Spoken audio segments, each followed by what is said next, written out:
कधी असं झालं आहे का, एकच विचार डोक्यात फिरत राहतो? मी पुरेशी नाही, मी पुरेसा नाही. ते मला जज करत असतील, तो मला जज करत असेल. हे जमलं नाही म्हणजे सगळंच वाया गेलं. माझंच काहीतरी चुकलं. मीच असं आहे, मीच तसं आहे, मीच अशी आहे, मीच तशी आहे, एक्सेट्रा एक्सेट्रा. आणि आपण समजतो हा माझा स्वभाव आहे. पण आज एक महत्त्वाची गोष्ट लक्षात घेऊया. हा स्वभाव नाही आहे. It is just a thought pattern. हा फक्त एक थॉट पॅटर्न आहे. सायकोलॉजी सांगते आपला मेंदू शॉर्टकट वापरतो. तो सगळं लॉजिक लावत बसत नाही. जे विचार वारंवार वापरले जातात, वारंवार आले जातात, तेच ऑटोमॅटिक असतात. आणि हळूहळू आपल्याला तेच सत्य वाटायला लागतं. सो माइंड ट्रॅप सुरू होतो. त्यामध्ये पहिला प्रकार येतो ऑल ऑर नथिंग थिंकिंग. मी हे नीट केलं नाही म्हणजे मी फेल.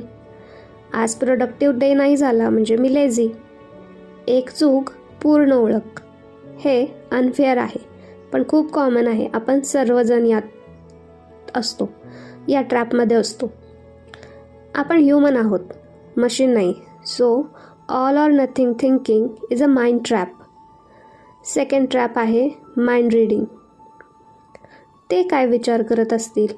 त्यांना मी आवडत नाही, माझं काही चुकलं आहे म्हणूनच समोरचा असा वागतोय, माझं काहीतरी चुकलं आहे म्हणून समोरची अशी वागते, etcetera.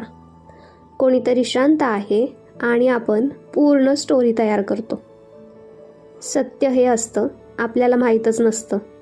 It is just a mind reading. आणि हाच एक माइंड ट्रॅप असतो. थर्ड आहे कॅटास्ट्रोफायझिंग. हे असंच चालू राहिलं तर सगळंच बिघडेल. हे माझ्या आयुष्याचं शेवटचं चान्स आहे. यावर सगळं डिपेंड आहे. एक क्षण पूर्ण भविष्य. ब्रेन डेंजर एक्झॅगरेट करतो कारण तो प्रोटेक्शन मोडमध्ये असतो. म्हणून हा ट्रॅप खूप भयंकर असतो. त्यानंतर कंपॅरिझन ट्रॅप. सगळे पुढे गेलेत, माझ्याशिवाय सगळ्यांचं आयुष्य सॉर्टेड आहे. सोशल मीडिया, कंपॅरिझन आणि सेल्फवर्थला स्लो डाऊन करणं हे स्लो पॉयझनिंग ठरतं. कंपॅरिझन ट्रॅप हे सर्वच जण करतात, पण हा हळूहळू आपल्याला स्लो पॉयझनिंग करून टाकतो. We see highlights but not reality. So हा आहे माइंड ट्रॅप, कंपॅरिझन ट्रॅप. एक छोटी गोष्ट सांगते. एक व्यक्ती होती, ती म्हणायची माझं डोकं खूप निगेटिव्ह आहे. पण जेव्हा तिने हे पॅटर्न्स ओळखले तेव्हा तिला कळालं ती निगेटिव्ह नव्हती, ती थकलेली आणि ओव्हर अलर्ट होती. सो आज एक काम करा.